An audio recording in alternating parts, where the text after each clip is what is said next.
The points and information which are presented and connected in this video hasn't been anything other than presented to me. I can say that philosophy, religion and politics have been a strong interest of mine, but the worldview which is presented has become a conclusion. I can boldly claim that the strings behind this political worldview has come to the same urge and wonder to know the truth as all other scientists, philosophers, and thinkers throughout time have had.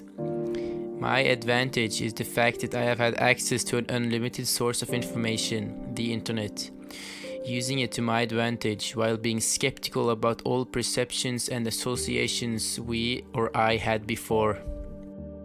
It's important that you try to listen to this video with open-mindedness and without any association you've had before. Your religion and thoughts shouldn't be anything born into, but merely what you believe throughout existence to be true. You also live in an age where information is controlled and media has diluted your perceptions to an extent. I can say that in the start of my philosophical journey, I acknowledge these statements. Everything is possible, energy is infinite, and therefore also the universe is. And we actually don't know anything about the world. I knew that my theories could only lead me to an answer closest to the truth, but not to full truth, because I am simply a human being with human limitations, and the answers lay beyond. I therefore acknowledge myself as agnostic, meaning that I didn't have an answer yet. Though my early years I became a fan of conspiracy theories. I thought that there could be more answers to the things we just accept as unsolvable or mysteries. I read a lot with skepticism, but with an open mind I saw that all coincidences don't add up. And I started putting everything I knew into context with each other. This of course only led me to reading more and searching for more information. I can remember myself the first time I stumbled upon a conspiracy site about the end times and the coming of Jesus and the events that will follow.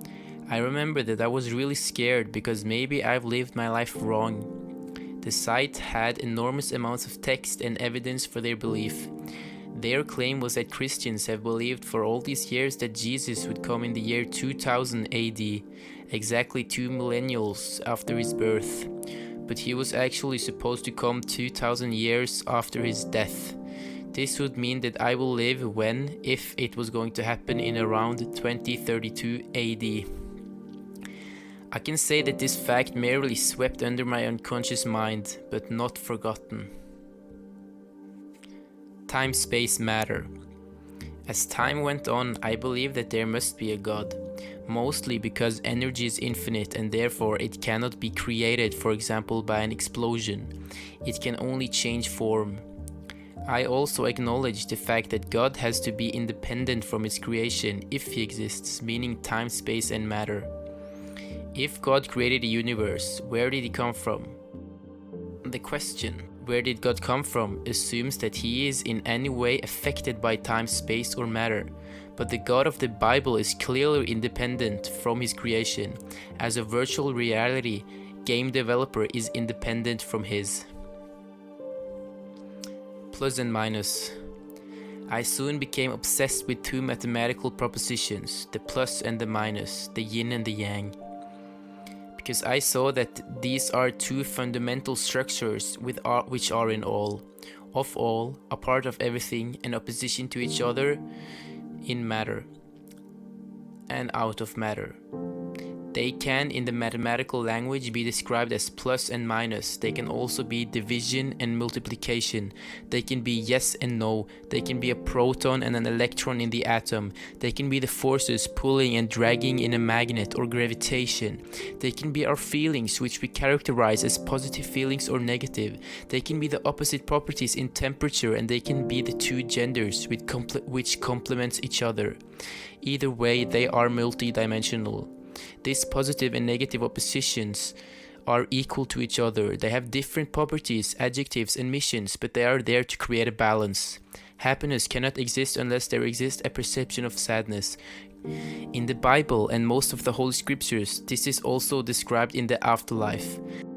I saw no difference in the holy texts.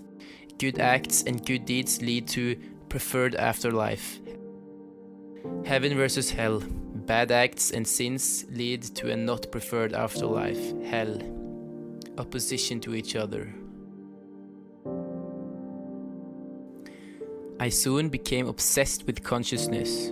What causes these obsessions? I don't know. I started reading on what it is and where it possibly came from an evolutionary standpoint. I stumbled upon the stoned ape theory.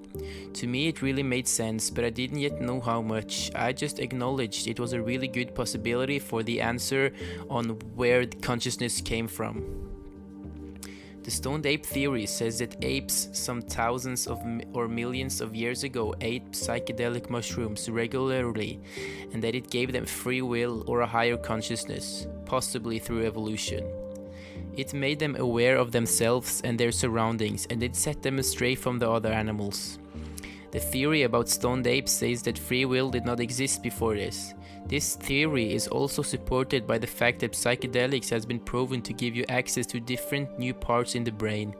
It is known fact that psychedelics and consciousness are well intertwined. As I read more about it, I started seeing the similarity between this and the opening of the Bible. The story of how Adam and Eve ate from the prohibited tree of knowledge, the apple, and got expelled from the Garden of Eden. This would mean that the text is metaphorical and that the apple is the psychedelic mushroom. The prohibited tree of knowledge refers to these types of plants, mushrooms holding information, knowledge when ingested. The knowledge of good and evil would mean the consciousness you get when ingesting these mushrooms. The knowledge of good and evil has to be a metaphor for consciousness, because when you get a higher consciousness, you suddenly can wander upon your free will and your choices to do good or to do bad. And the Garden of Eden would mean the state the humans lived in before they got the consciousness/free will. Our history as human beings starts at this point, and so does the Bible, because it is then when we contemplate about ourselves and the universe. The rest isn't relevant for us, or at least the Bible differentiates between the periods as a different place in matter.